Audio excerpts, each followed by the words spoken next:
ତ୍ରିବିନ୍ଧାରେ ଖୋଲିଲା expert coaching and training centre.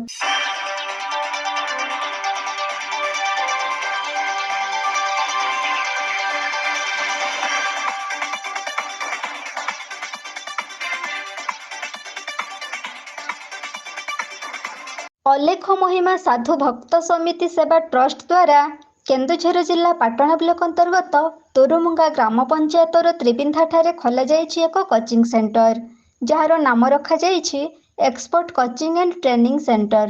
ସର୍ବଶ୍ରେଷ୍ଠ ଧର୍ମର ଅଲେଖ ମହିମା ଭକ୍ତମାନଙ୍କ ସହଯୋଗରେ ଖୋଲାଯାଇଥିବା ଏହି କୋଚିଂ ସେଣ୍ଟରରେ ଅନେକ ପିଲା ଶିକ୍ଷା ଗ୍ରହଣ କରି ନିଜ ଭବିଷ୍ୟତ ଗଢ଼ିବାରେ ସମ୍ପୂର୍ଣ୍ଣ ସହାୟକ ହେବ ବୋଲି ଆଶା ରଖାଯାଉଛି।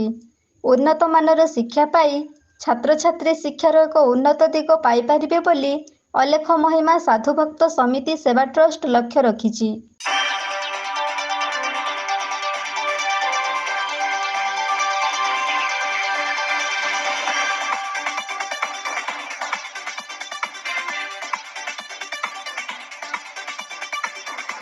ଏହି ଶୁଭ ଉଦ୍ଘାଟନ ଦିବସରେ ସେବା ଟ୍ରଷ୍ଟର ନିର୍ଦ୍ଦେଶକ ତଥା ଆର୍ଟିଡି ହାଇସ୍କୁଲ ଶିକ୍ଷକ ଡମ୍ବରୁଧର ମହାନ୍ତ, ସାମାଜିକ କର୍ମୀ ଭାରତ ଚନ୍ଦ୍ର ମହାନ୍ତ, ଶିଶୁ ମନ୍ଦିର ଆଚାର୍ଯ୍ୟ Gokul Chandra Patra, DD college professor Manoj Kumar Tanti, English medium ଶିକ୍ଷୟିତ୍ରୀ ରଶ୍ମି ଦାସ ଉପସ୍ଥିତ ରହିଥିଲେ।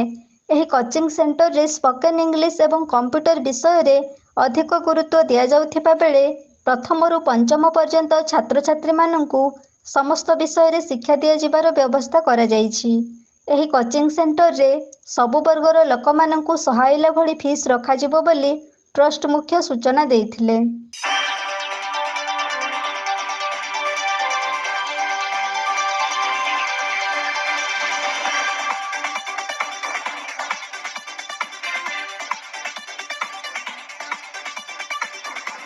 ଶିକ୍ଷାଦାନ କରିବାର ଅଭିଜ୍ଞତା ଥିବା ବଛା ବଛା ଅଭିଜ୍ଞ ଶିକ୍ଷକ ଶିକ୍ଷୟିତ୍ରୀଙ୍କ ଦ୍ୱାରା ଛାତ୍ରଛାତ୍ରୀଙ୍କୁ ଶିକ୍ଷାଦାନ କରିବାର ବ୍ୟବସ୍ଥା ରହିଥିବା ଯୋଗୁଁ ଶିକ୍ଷା ଗ୍ରହଣ କରିବାରେ ପିଲାମାନଙ୍କ ଏକ ମାଇଲଖୁଣ୍ଟ ହେବ ବୋଲି ସୂଚନା ମିଳୁଛି। ସମସ୍ତ ବର୍ଗର ଛାତ୍ରଛାତ୍ରୀମାନେ ଏଠାରେ ପଢ଼ିବାର ସୁଯୋଗ ପାଇପାରୁଥିବା ଯୋଗୁଁ ଏହି କୋଚିଂ ସେଣ୍ଟର ଲୋକପ୍ରିୟ ହୋଇପାରିବ ବୋଲି ଜଣାପଡ଼ୁଛି। ଶିକ୍ଷା ଏକ ନୂତନ ଭବିଷ୍ୟତ ଗଢ଼ିବାରେ ମୂଳମନ୍ତ୍ର ହୋଇଥିବା ଯୋଗୁଁ ଅଲେଖ ମହିମା ସାଧୁଭକ୍ତ ସମିତି ସେବା ଟ୍ରଷ୍ଟ ଏମିତି ଏକ ଅନୁଷ୍ଠାନ ତିଆରି କରିବା ପାଇଁ ନିଷ୍ପତ୍ତି ନେଇଛି। ପାଠ ବ୍ୟତୀତ ଜୀବନଶୈଳୀର ପରିବର୍ତ୍ତନ ଏବଂ ପରିବେଶର ଉନ୍ନତି ବିଷୟରେ ମଧ୍ୟ ଛାତ୍ରଛାତ୍ରୀଙ୍କୁ ସଚେତନ କରାଯିବ ବୋଲି ଜଣାପଡ଼ିଛି।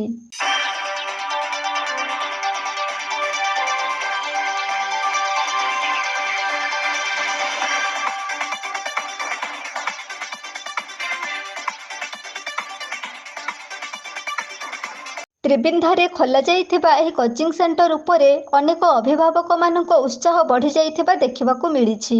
ଉଦ୍ଘାଟନ ଉତ୍ସବରେ ଅନେକ ଅଭିଭାବକ ଉପସ୍ଥିତ ରହି କୋଚିଂ ସେଣ୍ଟରର ନୀତି ନିୟମ ବିଷୟରେ ଜାଣିବାର ଉତ୍ସାହ ଦେଖିବାକୁ ମିଳିଥିଲା।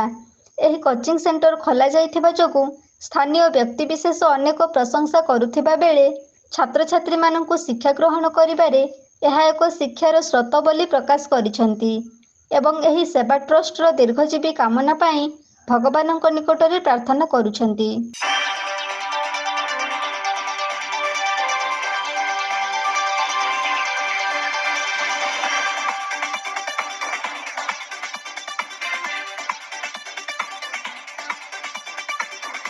ପାଟଣାରୁ ଦେବାନନ୍ଦ ମହାନ୍ତଙ୍କ ରିପୋର୍ଟ, ଏବି ନ୍ୟୁଜ।